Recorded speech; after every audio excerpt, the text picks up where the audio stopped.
Greetings! Welcome to another episode of Let's Talk and Play Horizontally Scrolling Shooters. As I hinted at in the first episode, the Scramble episode, we're looking at Gradius here. By the same company, Konami, where Scramble laid out the blueprint for this subgenre. Gradius pretty much kickstarted it and everything followed suit. So we're looking at the NES version here. There are quite a few differences with the arcade version. It's slower, even more slow because this is the PAL version. It's a few corners are cut, but it stays very faithful in spirit to the arcade game. And also, this is the version I grew up playing. I did actually clear this game way back in the days, but not in a fair way. I cheesed my way through it with the NES, with the help of the NES Advantage stick and its nifty slow function. So whenever there were too many bullets on screen or too much stuff to deal with, I would hit the slow button. But I actually really want to clear this game the legit way. And the last time I played, I got up to the final level. A bit, if I would manage my power-ups a little bit more smarter, I think I could have made it actually. So yeah, legit. This means I'm also not using the Konami code. Many people know the Konami code from Contra or Pro Protector, but it actually made its first appearance in this game. So if you don't know what I'm talking about, it's this one. Start the game. Pause. Up, down, down, left, right, B, A, start. And all of a sudden, I'm almost fully powered up. So no, let's not do that. Let's keep it real. And just start playing it without further ado. So I'll tell you a little bit about the game while I'm playing and take you to my thought process and my strategies. If you've never played Gradius or are not familiar with it, it featured a very distinctive but not often copied power-up system. Grabbing a power-up item doesn't just give you a power-up, it just moves the highlight under the power-up bar over there. So once a power-up that you want is highlighted, you press the B button and you're set.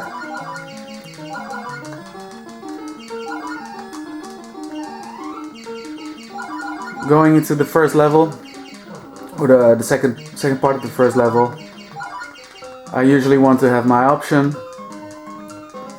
I want to have missiles. That's all I really need.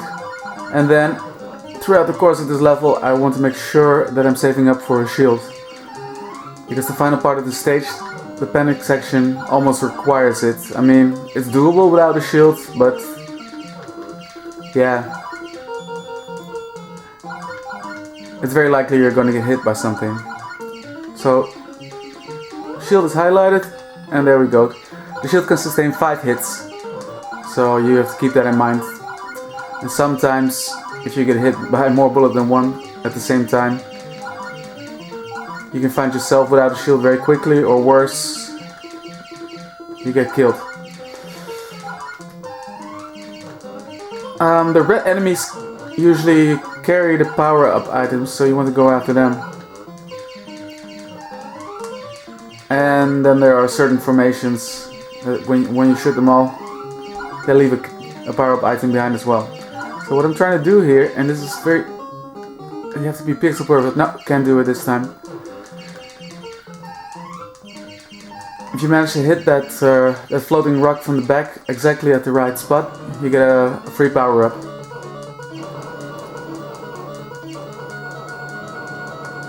So while I was talking, I haven't really been managing my power-ups very smartly. Usually I can get a laser up until this point, but let's just activate the second option. The arcade game would give you a maximum of 4 options. this NES port only gives you a max of two options. Here's the big core. This boss is your final enemy at almost every stage. And you shoot the little Darius in front of its core and then destroy the core itself. So shooting the core, destroying the core, that's very much a Gradius concept.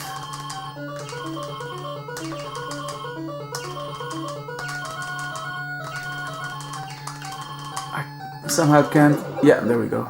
If you take too long, the big core ship will explode by itself, by the way. Another thing that I really like about the NES version is that the sprites are very well defined, great use of contrast, and they just have a classic feel. They look less washed out than the sprites in the arcade version. So, a lot of nostalgia, obviously. And I got my laser. At this point, I'm pretty much powered up, and if you pay close attention, you'll, or at least I have the power-ups that I really want. There's other stuff I could do, but like more speed-ups or up for the double shot instead. But no, this is really where I want to be at. And if you pay close attention, you'll see that there's a lot of bullets coming at me and a lot of stuff, and this is not necessarily a normal part of the second stage or anything. Now, Gradius is one of the first games to feature a dynamic difficulty ranking system, and many scrolling shooters, horizontal or vertical, followed its example. So basically, the dynamic difficulty rankings is based on how fully powered up you are, and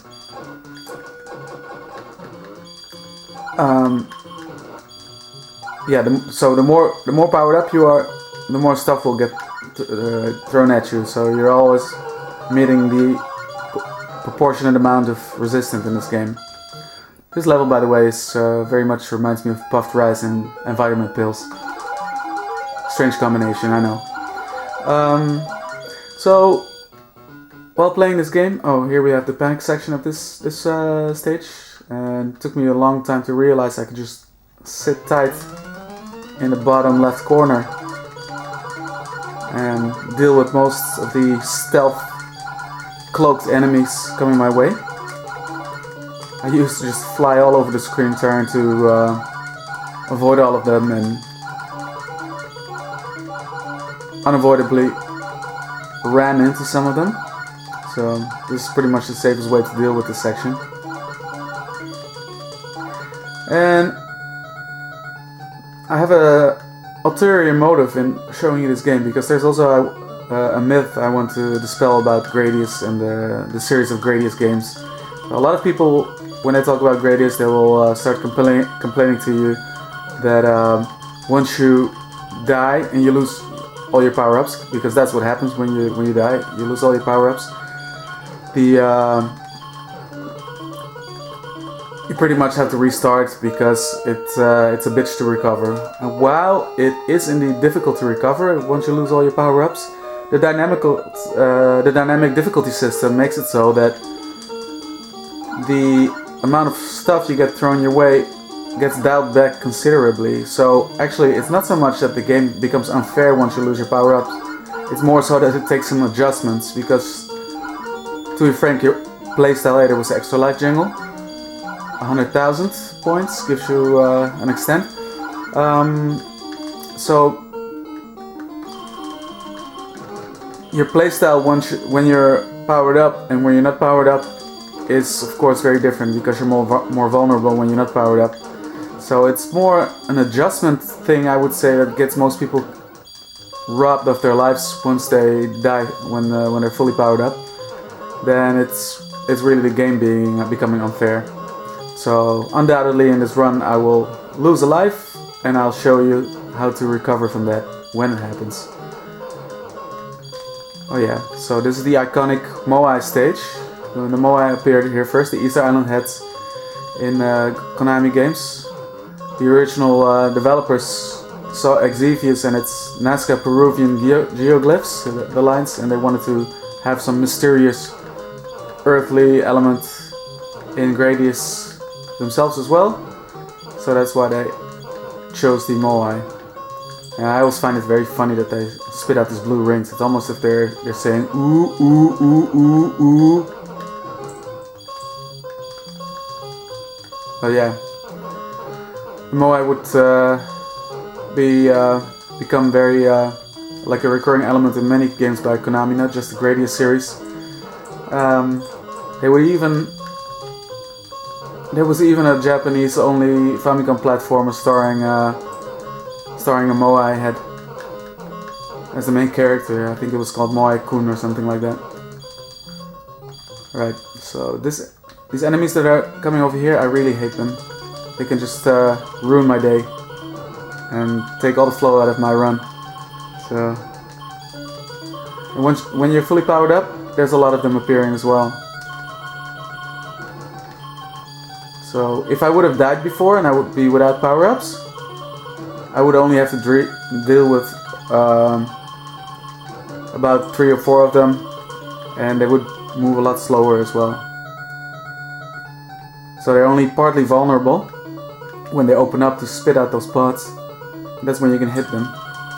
If not, they will just ram into you, and even if you have a even if you have a shield, you probably just die anyway because you take a number of hits in one go. Yeah, so this the speed at which the big core ship fires its volley of missiles also is depending on the dynamic difficulty ranking. So it will give you less space to fit between its salvos as well.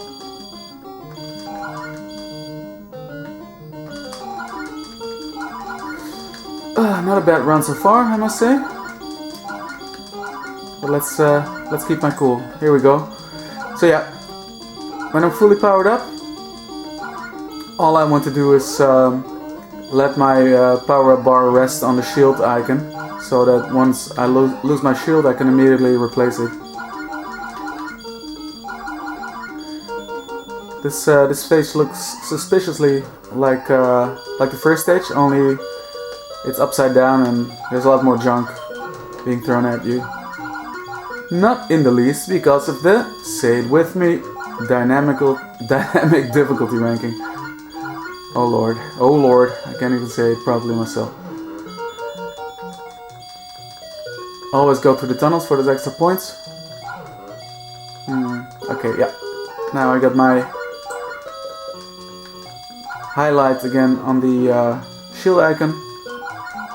So in case of an emergency, in case I lose my shield, I can just reactivate it. It's a good thing I've played a lot of bullet hells in between, so all those tiny little bullets flying around, I can manage them quite well and stay safe.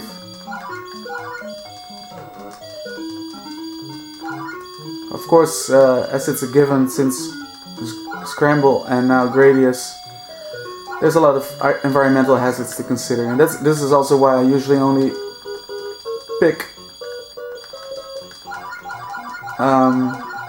activate 2 speed ups. Otherwise, it's too easy to fly into stuff.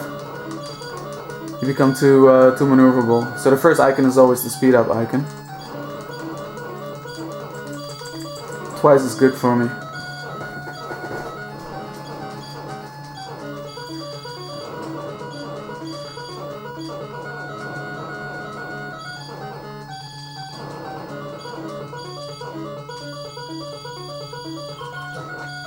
There we go. Always gotta destroy that base for some extra points.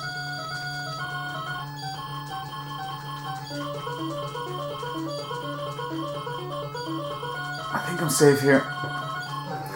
See, all the sprite flickering of the NES. Can't handle all the sprites on screen. It's quite dangerous in these games, actually, because sometimes you just don't see bullets or missiles.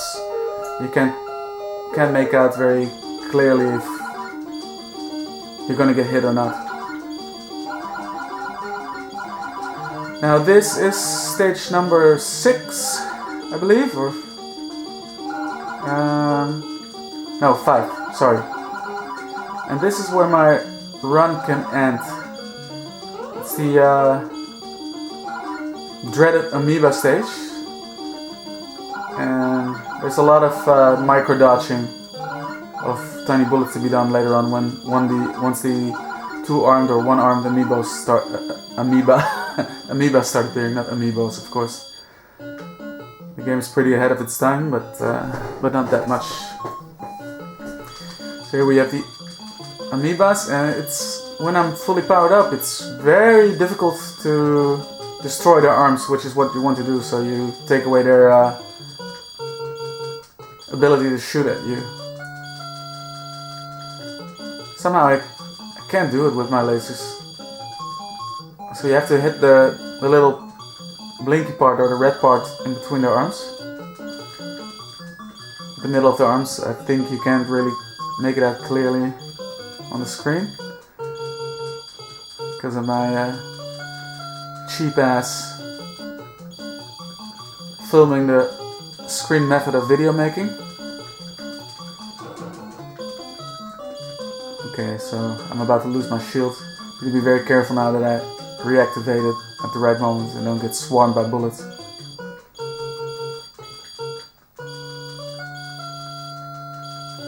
I think I just destroyed an arm before while yapping. Oh, there we go, 2 bullets at once.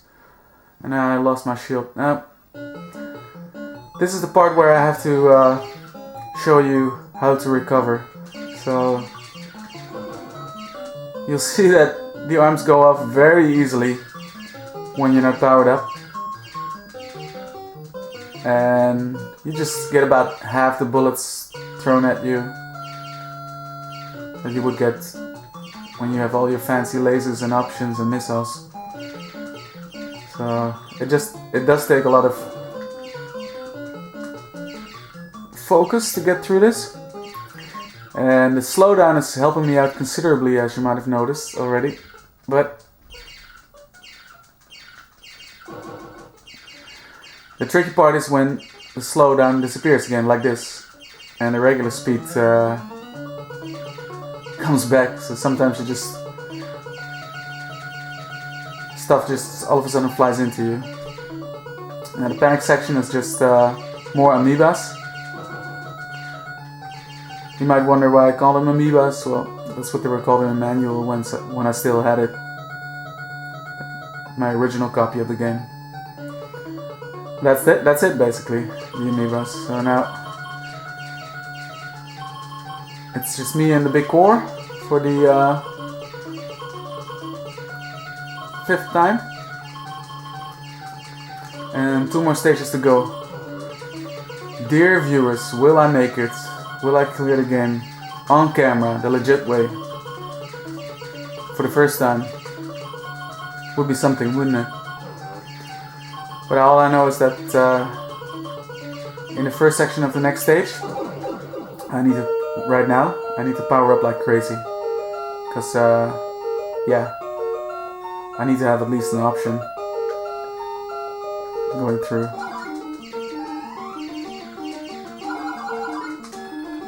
Yeah, don't speed up, it's not a luxury. Just to make sure that I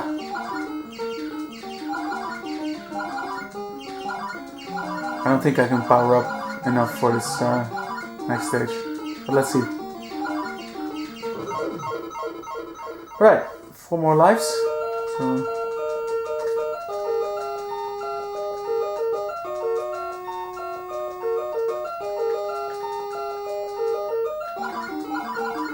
So you see, it's perfectly doable to recover without losing all your lives. Although it's not perfectly doable to keep on keep on yapping while it's one of the most difficult parts of the game. So let me at least try to make it through. Try to focus for a little while. Oh man, I need to speed up. I need an option. I need stuff.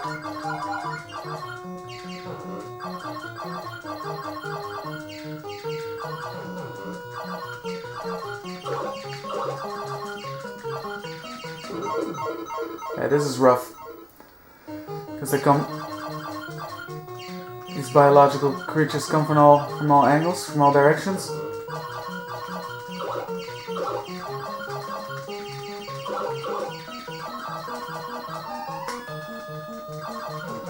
Whoa, it's really rough.